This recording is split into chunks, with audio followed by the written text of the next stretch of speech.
Hi, my name is Brian Hartman, and I am the Chief Instructor for Progressive Force Concepts.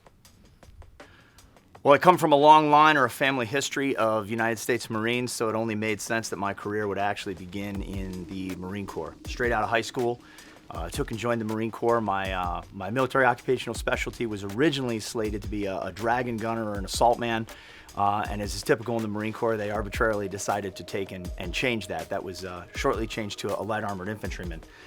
From there, I took and I went overseas, was selected to work at the American Embassy in Moscow, Russia. In 1993, there was an attempted coup d'etat against then-President Boris Yeltsin. Resulted in a standoff of about a week. Pretty hairy time at the embassy. We actually had one of our fellow team members get shot by a sniper while we were there. For actions under fire and the way that we performed as a team, we actually had President Clinton fly out and he awarded the detachment personally. When I was done with my work overseas, I returned to the 2nd Light Armored Reconnaissance Battalion. And again, no training, no occupational specialty, but for some reason or another, they took and decided to take and place me into an intelligence specialist job. Worked in that position for a while, and during that era, that post-Cold War era, Marine Corps was actively trying to sort of restructure its reconnaissance capability, and we were a bit of a testing ground at that point. A number of formerly trained reconnaissance Marines and snipers began to roll into the intel sections to build up a capability while we were there. And whether I was the guy who didn't leave the room in time or somebody actually saw something in me, I was selected to actually head up that operation, to select them, train them, and make them ready. No money, no training, very little help, very little oversight, but it was a very, very interesting time and we did what we could. I think that my evolution as a trainer really was a steep learning curve at that point right there, and it helped mold a lot of the way I have a training philosophy today. From there, we plussed up in strength to platoon size, and we deployed as a portion of JTF-6 to the southern border of the U.S., where we worked hand in glove with the Border Patrol and the DEA, working counter illegal immigration, smuggling, and narcotics operations.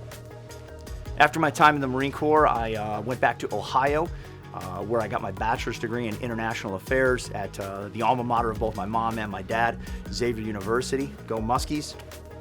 After my time at Xavier, I took and moved out to Nevada and I transitioned into civilian law enforcement.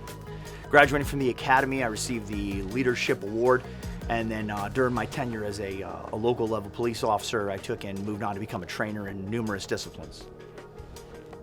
Opportunity called and I moved from there over to a position with the Nuclear Security Administration, working in special response team operations, training, curriculum development, performance testing, assessment, and oversight. And during this time, I've been working in a part-time capacity with Progressive Force Concepts that I first came into contact with as a student. Every single PFC employee is first and foremost a student.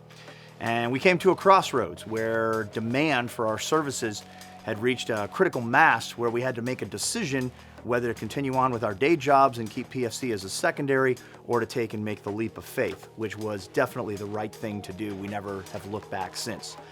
I've got the best job in the world for a multitude of reasons. Boundless restrictions as far as our creativity and innovation goes on problem solving. We like to shatter the paradigms, constantly red teaming things, even our own material, to find a better, safer, smarter, faster way to take and solve problems. I work with the best crew in the world. These guys not only come from a place of great experience, but their best days are actually ahead of themselves. And everybody on staff, again, is also a student, but we help to all drive each other to a higher level. The final reason would be that not a week goes by that we don't receive contact from a former student who in one manner or another has employed something that we've shown them, and it's really helped them to dominate and encounter and get home to their loved ones. It can be really easy in this day and age to become wrapped up in the minutia of a lot of things that aren't necessarily going to get you through the fight. We hear ad nauseum arguments over whether it's muzzle up or muzzle down, or how to tie your shoes for that matter. The reality is that the bad guy doesn't give a damn about your resume, and in truth, they only see two things: vulnerability and opportunity. We've lost a lot of really good troops, male and female, over the last couple of decades, and it was really attributable to a few things: vulnerability and opportunity. We like to say that we're not in the making people better business, we're in the map and compass business. We provide the map, we provide the compass, but it's up to the individual's dedication, motivation, attention to detail, and their tenacity to take and truly bring their skills to the next level. Every single person that we come in contact with, we look at as an honor and a privilege, and we'd love to see you guys in the near future. Stay safe.